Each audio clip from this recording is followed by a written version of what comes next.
Hi guys, good evening, welcome back to my channel and my another video. আজকে অনেক late হয়ে গেছে স্নান করতে। আজকে ক্লাসে যাওয়ার কথা ছিল একটাই, কিন্তু আমার স্নান করতে করতে অনেক লেট হয়ে গেছে। তো এখন যাচ্ছি। এখন আমি বেরিয়েছি ক্লাসের জন্য। ভেবেছিলাম আজকে একটা সময় যাবো, বাট কাজ করতে করতে এতটা লেট হয়ে গেছে, 3টে বেজে গেছে। তো এখন যাচ্ছি ক্লাসে, আর বৌদি অনেকক্ষণ আগের থেকে অপেক্ষা করে বসে আছে। তো চল যা হবে তোমাদের সাথে সব কিছু শেয়ার করবো। এখন তো আবার ক্লাসে পৌঁছে গেছি, আর খেয়ে আসিনি বাড়ি থেকে। বৌদি আমার জন্য সুজি নিয়ে এসেছিলো আর আমি ওর জন্য ভাত নিয়েছিলাম। তো আমরা দুজনে এখন ভাত খাবো।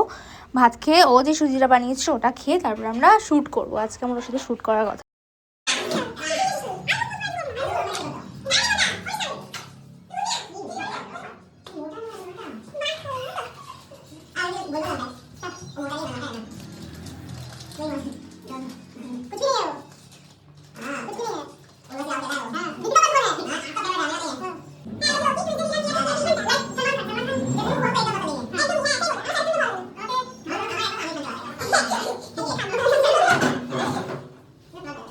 তারপর এখানে মেকআপ করে মমদের ক্লাসে আসার একটু আগে আমরা এখানে একটা শ্যুট করে নিলাম। একটা না 3টে শ্যুট করেছি সেদিনকে আমরা। তো তারপরে প্র্যাকটিসও করছিলাম একটুখানি। তারপরে মমরা এসেছিলো, মমদের ক্লাস শুরু হয়ে গেছে। শ্যুট করার পর থেকে আমার কীরকম একটু শরীরটা খারাপ খারাপ লাগছিলো।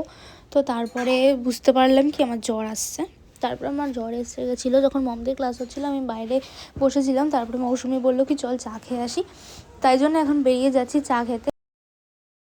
ঘোষপাড়া এখানে একটা চায়ের দোকান আছে, একটা দাদুর চায়ের দোকান। এখানে খুবই ভালো চা দেয়, মানে মালাই দিয়ে দেয়। খুবই ভালো লাগে চাটা। আর চায়ের সাথে সবসময় আমার এই বাদাম বিস্কুটের ফেভারিট। এটা ছাড়া আমি বাইরে কোথাও চা খাই না, এটা আমার খুবই ভালো লাগে।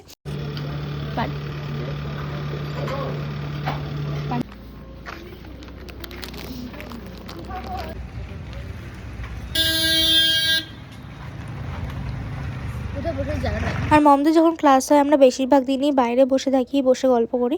তো আজকে ভাবলাম কি বাঘপুকুরে একটুখানি বসি। তো তারপর চা ফা খেয়ে এখানে বাঘপুরে এসে বসলাম। তারপর আমাদের ফোন চলে আসলো কি ক্লাসে তাড়াতাড়ি যেতে হবে। তারপরে বললো কি মমদের ক্লাসটা একটু করাতে হবে। তাই এখানে গিয়ে যারা নতুন এসেছিলো ব্যাচে আমি তাদেরকে জুম্বা করাচ্ছিলাম, কারণ ওদের শো আছে কিছুদিন বাদে। তো তাই জন্য ওরা প্র্যাকটিস করছিল। তাদেরকে আমি জুম্বা করিয়ে দিচ্ছিলাম। আজকে ক্লাসটা একটুখানি করিয়ে দিলাম।